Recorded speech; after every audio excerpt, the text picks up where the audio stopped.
샬롬 반갑습니다. 오늘 우리가 함께 나눌 말씀은 창세기 2장 19절입니다. 여호와 하나님이 흙으로 각종 들짐승과 공중의 각종 새를 지으시고 아담이 무엇이라 부르나 보시려고 그것들을 그에게로 이끌어 가시니 아담이 각 생물을 부르는 것이 곧 이름이 되었더라 말씀하십니다. 오늘은 그 책임 첫 번째 시간 자기 경영에 대한 말씀을 나누려고 하는데요.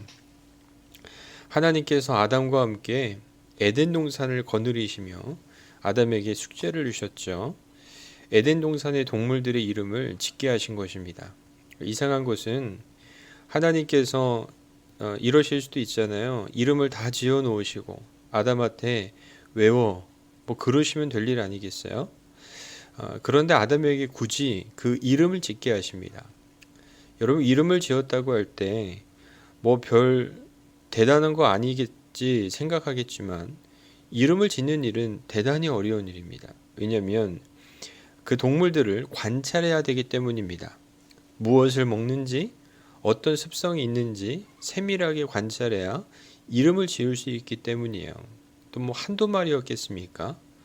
그렇다면 이 어려운 일을 왜 하나님은 아담에게 시키셨던 것일까요? 그 이름을 짓는다는 것은 곧 의미를 부여하는 일이기 때문입니다. 세계적으로 유명한 캐릭터가 미키마우스죠. 미키마우스가 지금까지 번 돈이 얼마인 줄 아세요? 120조가 넘는다고 합니다. 뭐 경제적인 어떤 가치까지 생각하면 훨씬 더 어마어마한 돈을 벌어들인 거죠. 캐릭터 하나가. 그가 20대 초반에 헐리우드의 허름한 차고에서 애니메이션 제작 연구하던 일을 시작하게 되었는데 그때 허름한 창고니까 뭐 쥐들이 얼마나 많았겠어요.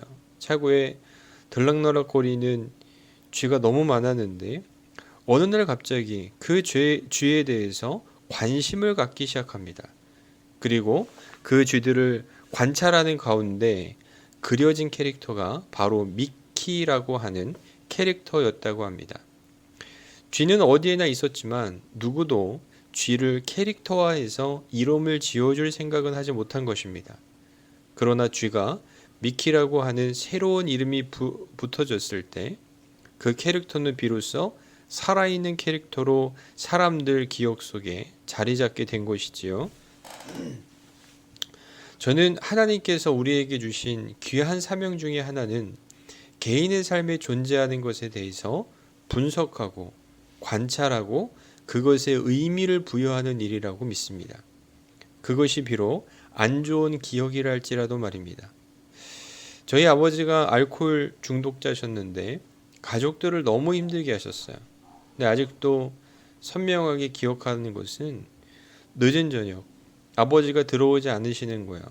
밖으로 찾으러 나가니까 길바닥에 누워 계시는 겁니다. 어린 제가 어깨에 아버지를 부축해서 집에 돌아오는데 차를 타고 지나가던 그 아주머니가 저를 안타깝게 보시는 겁니다. 그때 그 모습이 얼마나 창피했는지 몰라요.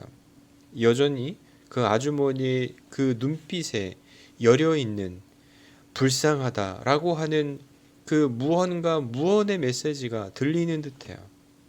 그때는 하나님을 참 원망했어요.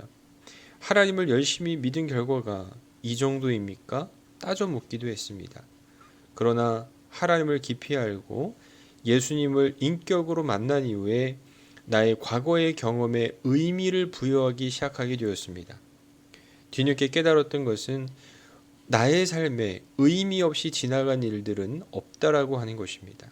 그것이 비록 상처라 할지라도 말입니다. 헨리 나우엔의 상처 입은 치유자라는 유명한 책이 있죠. 책의 내용이 오지는 하나님은 상처가 치유된 자를 통하여 또 다른 상처 입은 자를 치유해 가신다는 것입니다. 곧 우리의 상처는 사명이 되는 것입니다. 저는 우리의 삶을 경영함에 있어서 특별히 상처를 주목해야 된다고 믿습니다.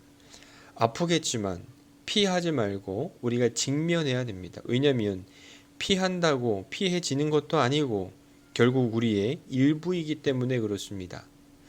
우리와 함께 살아가야 되기 때문에 그렇습니다. 반드시 하나님은 우리를 치유하시고 우리를 새로운 길로 인도하실 줄로 믿습니다.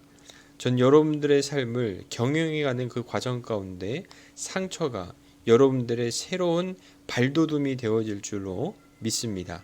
그 안에서 온전히 치유되시고 주님이 준 새로운 사명으로 승리하기를 예수님의 이름으로 축원합니다. 끝.